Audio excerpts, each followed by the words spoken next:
আসসালামু আলাইকুম। BSc physics কোর্সের ম্যাথমেটিক্যাল ফিজিক্সের একটি গুরুত্বপূর্ণ থিওরেম আজকে আপনাদের কাছে প্রেজেন্ট করছি। থিওরেমটি হলো লরেন্টজ থিওরেম, বা এটা পরীক্ষার প্রশ্নে এভাবে আসবে: লরেন্টজের বিস্তার বিবৃত ও প্রমাণ করো। আমি এখন চলে যাচ্ছি অ্যান্সারের দিকে। এই থিওরেম অনুযায়ী একটি সমকেন্দ্রিক বৃত্তে, এটা ধরে নিলাম কোনো একটা বিন্দু, এই বিন্দুকে কেন্দ্র করে আমার দুটি বৃত্ত,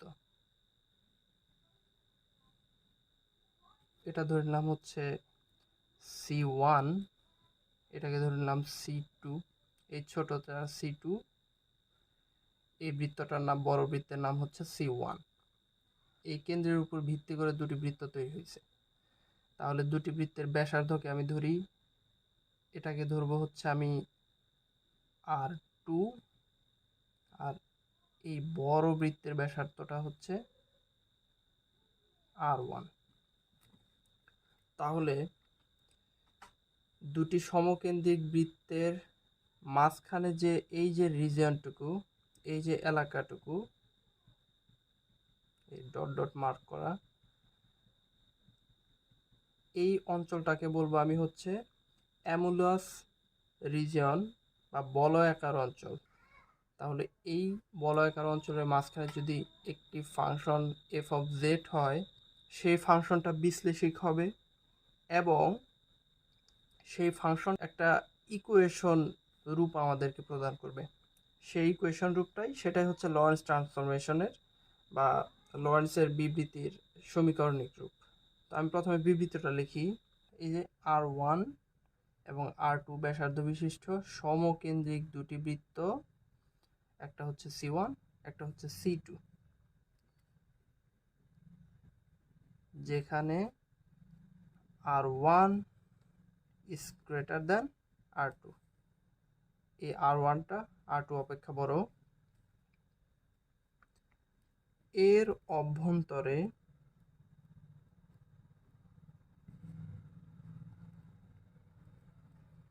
বলয়াকার অঞ্চলের কোনো একটি বিন্দু z হয় এবং f of z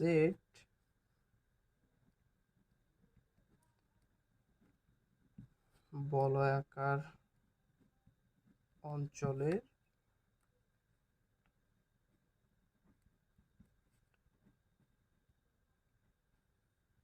একটি ফাংশন হয় যা বিশ্লেষিক। যেমনটা আমি প্রথমেই বললাম, দুটি বৃত্তের মধ্যকার অঞ্চলে এই যে বলয়াকার অঞ্চলটা আছে আমার, এখানকার জেড কোনো একটা বিন্দু এবং এফ অফ জেড হচ্ছে এই অঞ্চলের সেই বিন্দুটার একটা ফাংশন, এবং সেই ফাংশনটা যদি বিশ্লেষিক হয় তাহলে লরেন্টজের বিবৃতি অনুযায়ী এফ অফ জেড এখানে এই যে এ এন টুকু রয়েছে, এই A N is equals two 1/2πi C1 integration of C1। কেন? কারণ এটা হচ্ছে প্রথম এই যে এই বৃত্তের জন্য আমি বিবেচনা করব, ঠিক আছে? তাহলে an is equals two 1/2πi integration C1 f of t minus a power n plus 1 dt। এখানে n is equals two 0, 1, 2, 3, so on so forth, ঠিক আছে? এবং bn, এই bn টু ইন্টিগ্রেশন আমি C1 বৃত্তটা নিছি, এবার বাকি রয়েছে আমার হচ্ছে এই ছোট বৃত্ত বা C2টা। এটাকে তুমি 1 নং ইকুয়েশন দিয়ে রাখো, এটা 2। এই বি এন এর জন্য n is equals to 1 2 3 so on so forth। এটা 0 থেকে শুরু, এটা 1 থেকে শুরু, ঠিক আছে? এটুকু হচ্ছে আমার থিওরি। তো আমি প্রমাণে যাব। তো তার আগে আমি একটু আপনাদের মনে করাই দিব কচির ইন্টিগ্রাল ফর্মুলাটা, কচির সমকলন সূত্রটা একটু মনে করে দেখেন। এরকম ছিল f of a is equals to 1 divided by 2 pi i integration c1 f of z z minus a dz minus 1 divided by 2 pi I integration c2 f of z z minus a dz। আমি red mark করা যেগুলো করব সেগুলো লিখতে হবে না, এগুলো side note হিসেবে রেখে দিতে পারেন। তো খেয়াল করেন, এই কোচির ইন্টিগ্রাল ফর্মুলা, এটা থেকে আমরা মেইনলি এই ইকুয়েশনটা প্রুভ করব, ঠিক আছে? তাহলে লিখব আমরা কোচির সমাকলন সূত্র হতে পাই f of z is equals to 1 by 2 pi I। আমি এখানে ছিল f of a, আমি f of z নিছি কেন? কারণ আমি কিন্তু ফাংশনটা f of z নিছি, এই কারণে যত জায়গায় a ছিল সব জায়গায় আমার z চলে আসবে, ঠিক আছে? এখন কথা হলো, এখানে a ছিল, এখানে তো z আসবে, তাহলে এই জেডটা কি হবে? যেহেতু আমি অলরেডি একটা z আমি এখানে ধরে নিছি, এই কারণে কোচির সমাকলন সূত্রের যত জায়গায় z আছে ওখানে আমি অন্য একটা অক্ষর ধরে নিব। যেমন আমি t ধরতে পারি, x ধরতে পারি, যা খুশি তাই আমি t ধরে করব। তাহলে মোট কথা হবে, এই কোচি ইন্টিগ্রাল ফর্মুলাতে এর জায়গায় হবে z আর z এর জায়গায় হবে t। তাহলে c1 f of t, কারণ z replace to t, t minus z dt minus 1 divided by 2 pi I c2 f of t t minus z dt। ঠিক আছে, খুবই সহজ কিন্তু। কোচে ইন্টিগ্রাল ফর্মুলাতে জাস্ট এর জায়গায় z, z এর জায়গায় t, বা f of z is equals to, এভাবে লিখি,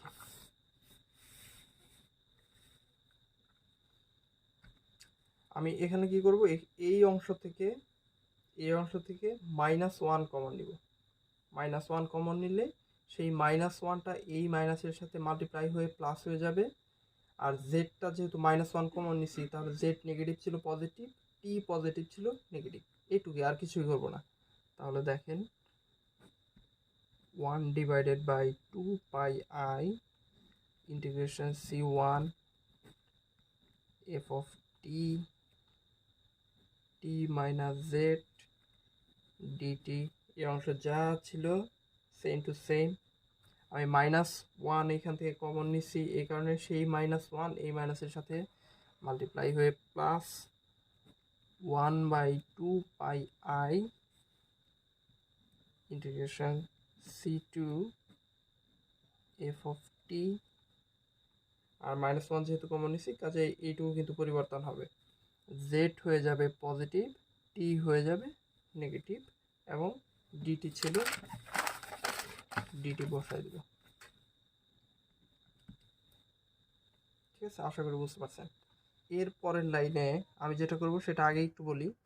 আমি জাস্ট এই অংশে এবং এই অংশের, এই যে আমাদের এই অংশটুকু রয়েছে, উভয় অংশে, এই অংশে এবং এই অংশে plus a minus a add করে দেব, জাস্ট এইটুকু, আর কিছু না।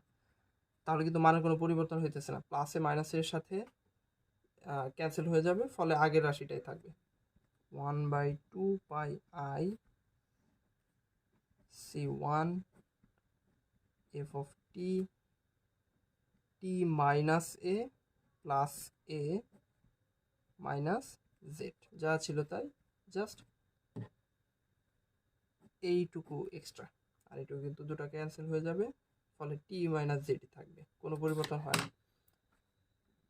ডিটি এই ডিটি প্লাস 1/2 π/i c2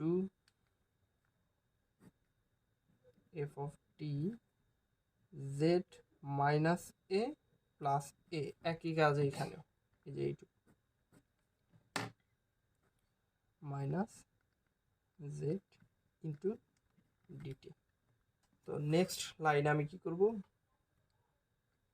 আমি জাস্ট এই অংশটাকে ব্র্যাকেট করে একটা নির্দিষ্ট ফর্মুলায় আনবো, করলেই বুঝতে পারবেন। 1/2 π/i integration c1 f of t, দেখেন এটাকে আমি ব্র্যাকেট দিয়ে লিখবো এইভাবে, t মাইনাস a, এই যে t মাইনাস a,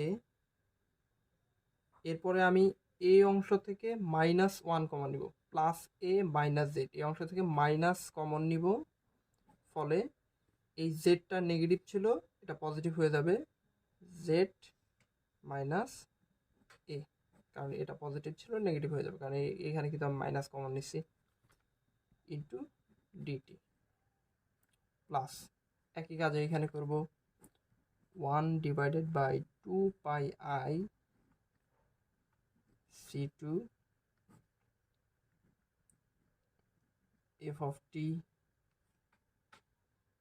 দেখেন আমি প্রথমে z মাইনাস a যা ছিল তাই লিখলাম, এখান থেকে মাইনাস কমন নিব, এখান থেকেও কিন্তু মাইনাস যদি আমি কমন নিই তাহলে কি থাকবে, ও এখানে একটু মিস্টেক হয়েছে, এখানে টি হবে, তাহলে টি মাইনাস এ ডিটি, আশা করি বুঝতে পারছেন। এরপরে 1/2 π/i ইন্টিগ্রেশন অফ c1, এটুকু লিখলাম। এখন খেয়াল করেন আমি এইখান থেকে টি মাইনাস এ কমন নিতে পারি কিনা, এই অংশ থেকে টি মাইনাস এ কমন নিতে পারি কিনা, হ্যাঁ অবশ্যই নিতে পারি, কিন্তু প্রশ্ন আসতে পারে এখানে তো টি মাইনাস এ নাই, তো সমস্যা কি, আমি এখানে একটা ডামি টি মাইনাস এ বসাই দেব, টি মাইনাস এ, টি মাইনাস এ, দেখেন এই দুইটা যদি ক্যান্সেল হয় তাহলে কিন্তু আগের রাশিটাই থাকে, ফলে মানের পরিবর্তন হইতেছে না, আমি টি মাইনাস এ কমন নিতে পারতেছি, f of t t minus a যদি আমি কমন নেই তাহলে এখান থেকে টি মাইনাস এ চলে আসলে এখানে থাকবে 1 মাইনাস এই টি মাইনাস এ আমি যদি কমন নিয়ে থাকি তাহলে থাকবে z minus a divided by t minus a, z minus a divided by t minus a, এই তো হয়ে গেল dt plus 1/2 π/i integration c2 f of t dt, যা ছিল তাই, এই অংশ থেকে আমি জেড মাইনাস এ কমন নিব, ঠিক আছে, জেড মাইনাস, তাহলে কি থাকবে, জেড মাইনাস এ, যদি আমি এখান থেকে কমন নিই তাহলে এখানে তো জেড মাইনাস এ চলে আসলো, এখানে থাকবে 1 minus t minus a divided by z minus, এই তো নেক্সট লাইনে আমি যে কাজটা করব, এই অংশটাকে, এটা দেখেন এই f of t divided by t minus a into 1 minus z minus a divided by t minus a, এই অংশের সাপেক্ষে এটা ভগ্নাংশ আকার আছে, এটা হরে আছে, যে এই অংশটা, এটা যেহেতু হরে আছে এটাকে আমি লবে পাঠিয়ে দেবো, ফলে পাওয়ারটাকে ইনভার্স হয়ে যাবে। একই কাজ এই অংশের ক্ষেত্রে করব, এটা ভগ্নাংশের হরে আছে, লবে পাঠিয়ে দিব, ফলে পাওয়ারটা ইনভার্স হয়ে যাবে। তাহলে দেখেন 1/2 π/i ইন্টিগ্রেশন c1, তাহলে এখানে থাকবে f of t divided by t minus a, আর এটাকে উপরে পাঠিয়ে দেব 1 minus z minus a t minus a inverse into dt, just এইটুকু পরিবর্তন, প্লাস এই যে plus 1 divided by 2 pi i integration c2 f of t z minus a, এই অংশটা ইনভার্স হবে 1 minus t minus a z minus a, এটাকে আমি inverse করে দিব। এখন একটা বিষয় একটু খেয়াল করেন, এই যে এই অংশটুকু এবং এই অংশটুকু, এটাকে আমি বাইনোমিয়াল এক্সপেনশনের সূত্রের সাহায্যে বিস্তৃত করব। আমি সূত্রটা একটু লিখে দেই।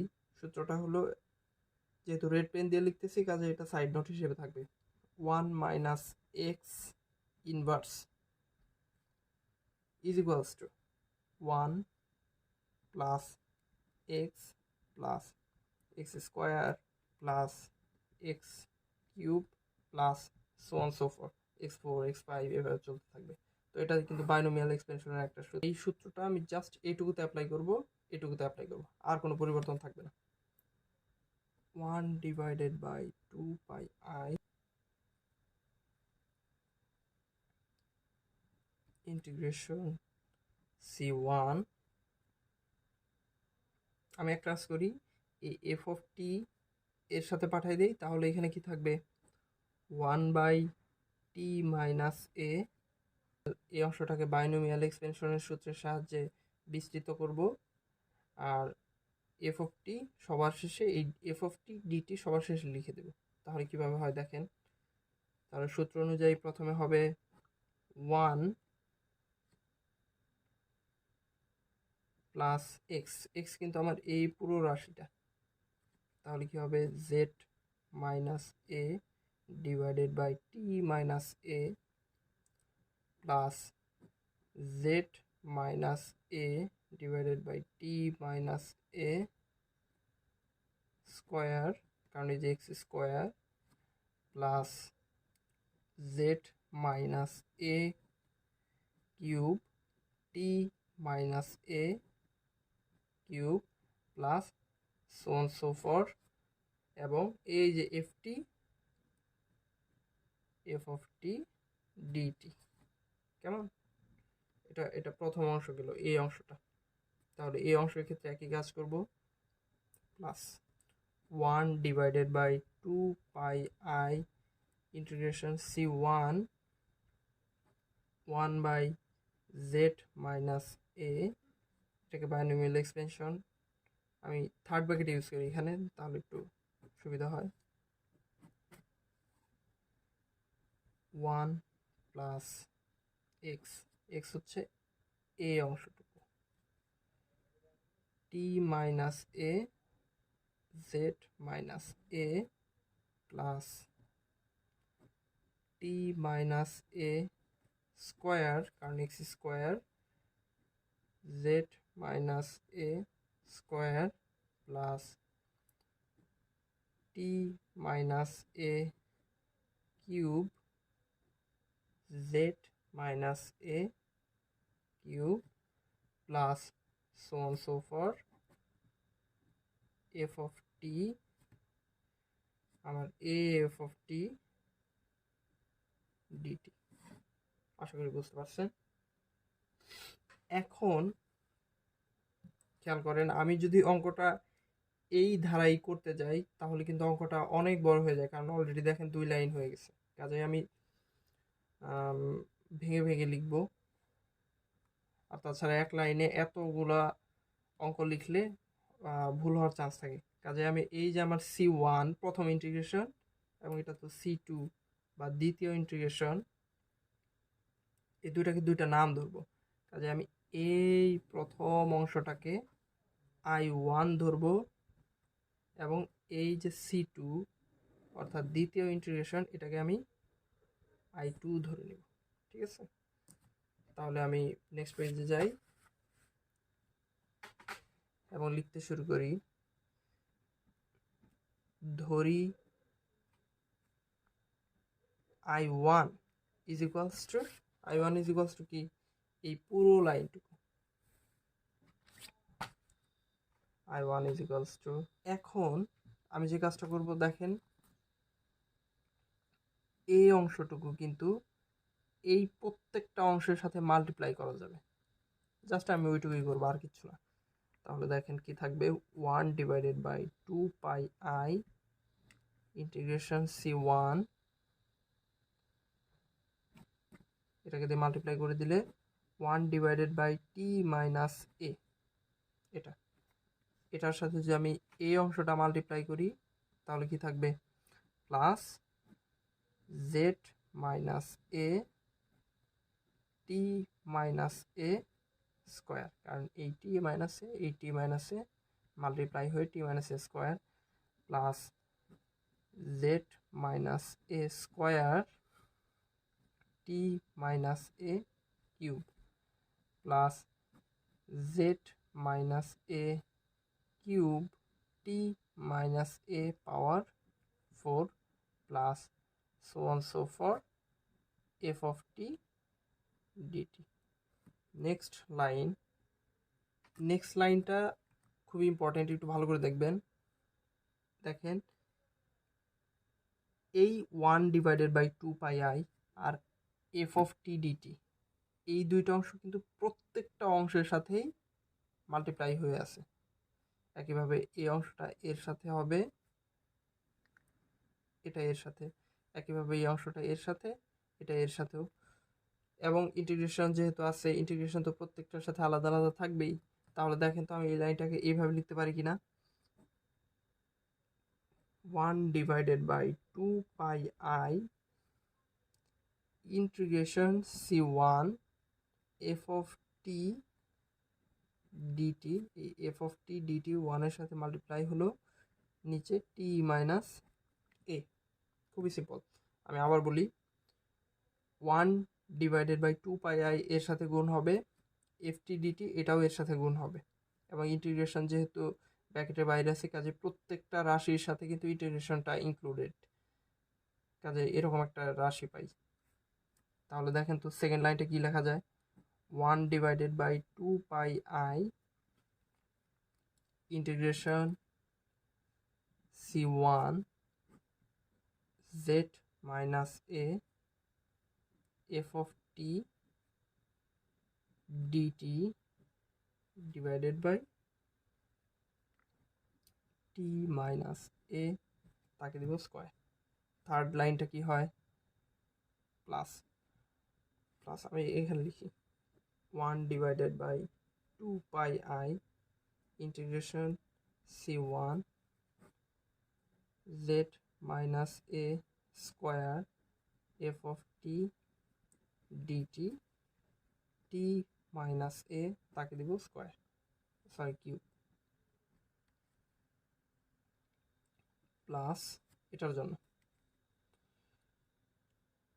1 divided by 2 pi i integration C1 z minus a cube f of t dt t minus a power 4, চারটায় লেখা শেষ, এরপর হবে plus so on so forth। এরপরের লাইনটা খুব ইম্পর্টেন্ট, দেখবেন, একটু মনোযোগ দিয়ে দেখবেন। এখানে ইন্টিগ্রেশন ডিটি, তার মানে টি ইনক্লুডেড যে সকল রাশিতে আছে সেগুলো বাদে বাকি সবাই কনস্ট্যান্ট। তাহলে টি ইনক্লুডেড এটাতে, তাহলে এই জেড মাইনাসে এখানে তো কোনো টি নাই, কাজে এটা কনস্ট্যান্ট, আর কনস্ট্যান্ট জিনিসটা বাইরে চলে আসবে। আর প্রত্যেকটা অংশ থেকে 1/2 পাই আই কমন নেওয়া যায়, 1/2 পাই আই। তাহলে আমি এটাকে যদি সামেশন দিয়ে লিখতে চাই তাহলে দেখেন তো এইভাবে লেখা যায় কিনা। প্রথমে আমি সামেশনটা দিব, জেড মাইনাসে এটা কনস্ট্যান্ট, এটা এই ইন্টিগ্রেশনের বাইরে চলে আসলো, তাহলে জেড মাইনাস এ এখন খেয়াল করেন এখানে কিন্তু জেড মাইনাস এ নাই, এখান থেকে শুরু হয়েছে, এখানে পাওয়ার 1, এখানে 2, এখানে 3, তারপর 4 থাকবে, 5 থাকবে, বাট এখানে নাই। কিন্তু আমি যদি এভাবে লিখি জেড মাইনাস এ পাওয়ার 0, তাহলে কিন্তু লেখা যায়। তাহলে Z minus a power N দিব আমি। তাহলে কি হবে, প্রত্যেকটা রাশির সাথে এনতম পদ পর্যন্ত জেড মাইনাস এ আছে, সেটা প্রকাশ করা হবে।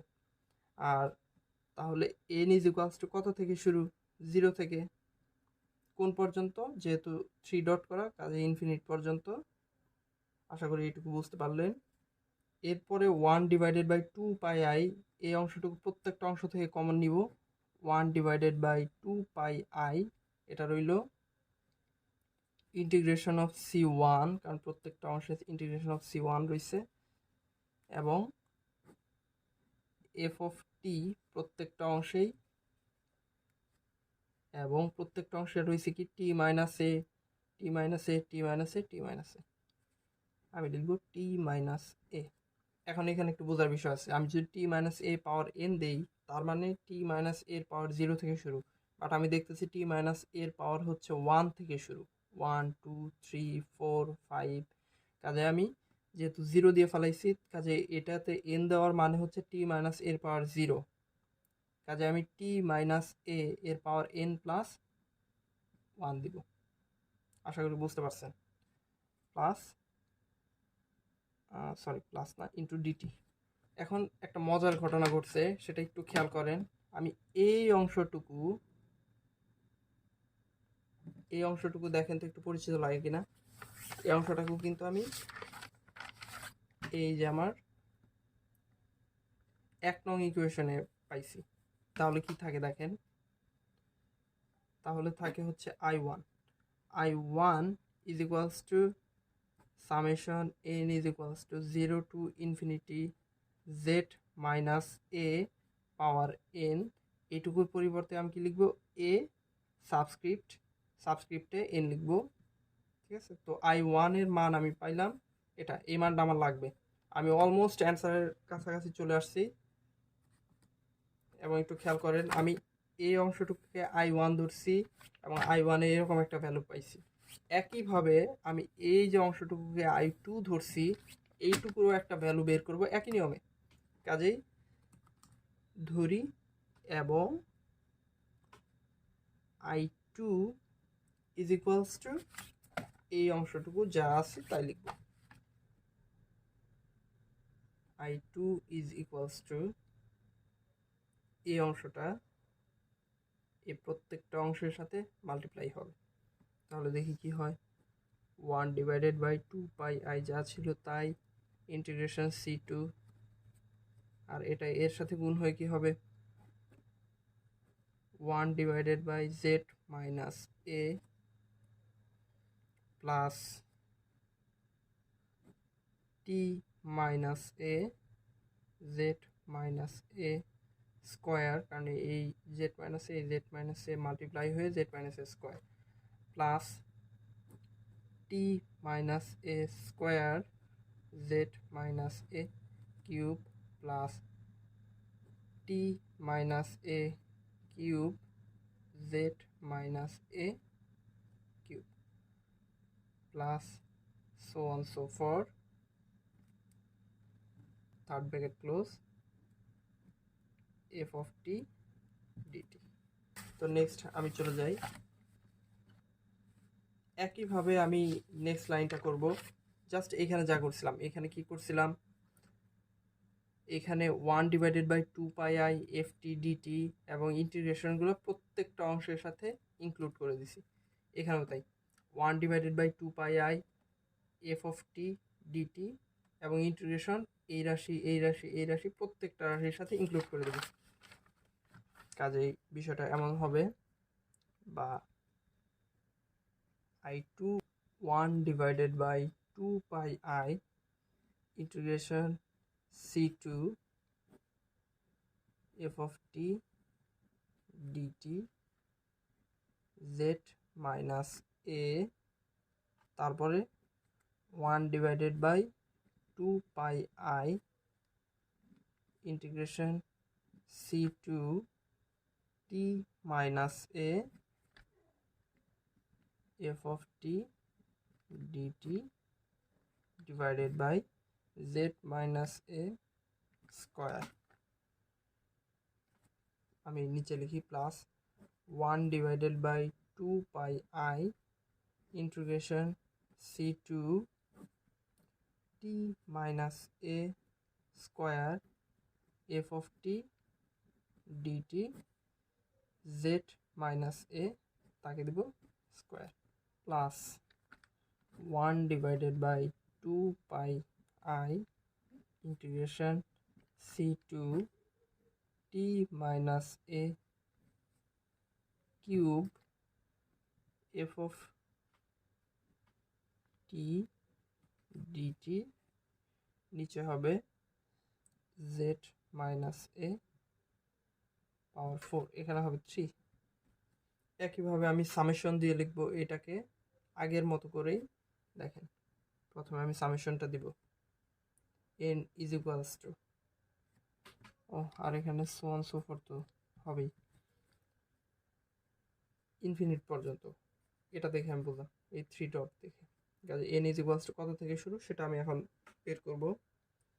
তো প্রথমেই দেখেন একইভাবে ইন্টিগ্রেশন dt, কাজেই t যুক্ত রাশিগুলো বাদে বাকি সবাই কনস্ট্যান্ট, সবাইকে প্রথমেই আমি এই z মাইনাস a প্রত্যেকটা z মাইনাস a কে বাইরে আনি 1 divided by z minus a। এখন খেয়াল করেন z মাইনাস a এর পাওয়ার এটা হচ্ছে আমার প্রথম রাশিটা, প্রথম রাশিতে 1, দ্বিতীয় রাশিতে 2, তৃতীয় রাশিতে 3, চতুর্থ রাশিতে 4, এভাবে চলছে। কাজে আমি n ইজ ইকুয়ালস টু আমি যদি 1 ধরি আর এখানে যদি n দেই তাহলে দেখেন n কিন্তু 1 থেকে শুরু হয়ে 2, 3, 4 এভাবে ইনফিনিটি পর্যন্ত যাবে। কাজে এটুকুর কাজ শেষ। একইভাবে প্রত্যেকটা অংশ থেকে 1 divided by 2 pi i common নিব এবং এরপর সেই integration c2 f of t dt এই অংশটা কাটা যাবে, দরকার নেই এইটুকু আমার। f of t dt এবার t মাইনাস a এটুকুর কাজ। দেখেন t মাইনাস a এখানে 1 মানে দ্বিতীয় রাশিতে 1, তাহলে প্রথম রাশিতে আমি যদি t মাইনাস a পাওয়ার 0 দেই তাহলে 0, 1, 2, 3, 4, 5, 6 এভাবে ইনফিনিটি পর্যন্ত যাবে। কাজে আমি এটাকে এভাবে লিখব t মাইনাস a এর পাওয়ার দেখেন 0 থেকে শুরু, বাট আমি n এর মান আমি যদি এখানে n দেই তাহলে n এর মান তো 1 থেকে শুরু হয়ে যায়, তাহলে কি আমি n মাইনাস 1 লিখতে পারি। কাজে আমার সামেশন দিয়ে লেখা কিন্তু শেষ। ফাইনাল লাইনটা n is equals to 1 to infinity 1 divided by z minus a power n multiplied by 1 by 2 pi i integration c2। খেয়াল করেন এখানে t minus a এটা তো আমি যদি ইনভার্স করে লিখি, ইনভার্স আকারে লিখতে চাই তাহলে কি এই পাওয়ারটা কি ইনভার্স হয়ে যাবে। তাহলে এটাকে আমি যে 1 ডিভাইডেড বাই টি মাইনাস এ লিখি তাহলে কি এনটা পজিটিভ ছিল 1 মাইনাসের ছিল, কাজে এটা কি হবে 1 মাইনাস। ঠিক আছে, আশা করি বুঝতে পারছেন। আর বাকি যা ছিল তাই এফ অফ টি ডিটি। এবং একইভাবে এই অংশটা কিন্তু দেখে bn এর সাথে মিলে যায়।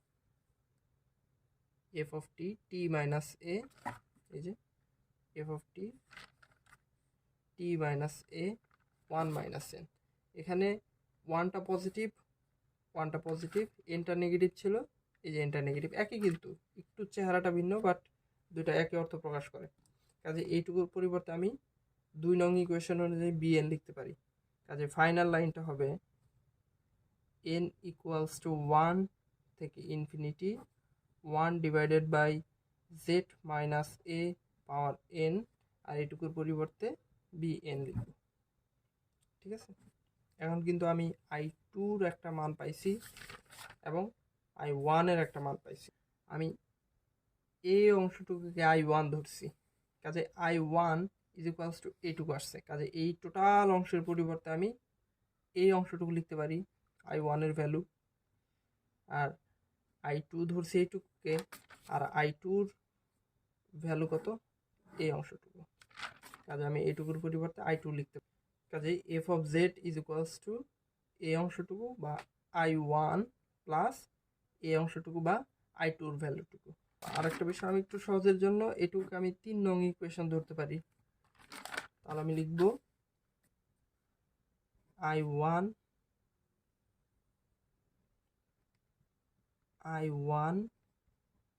এবং i2 এর মান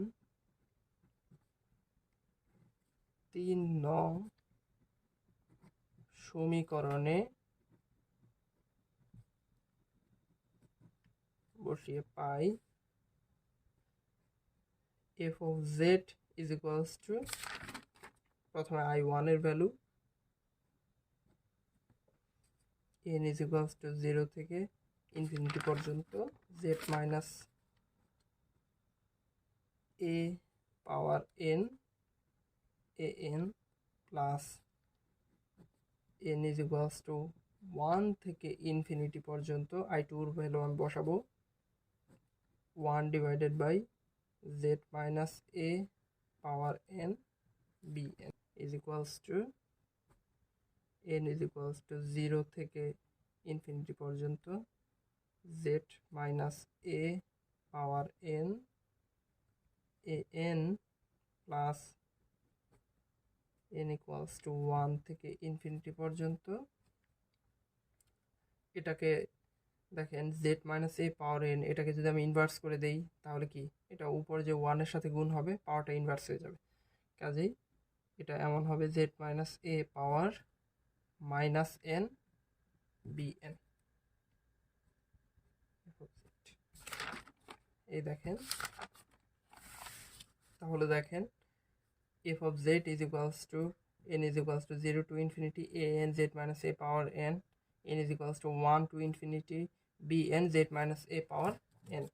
এটাই কিন্তু ছিল আমার সেই ইকুয়েশনটা। কাজেই এখানে আমি জাস্ট লিখে দিব প্রমাণিত।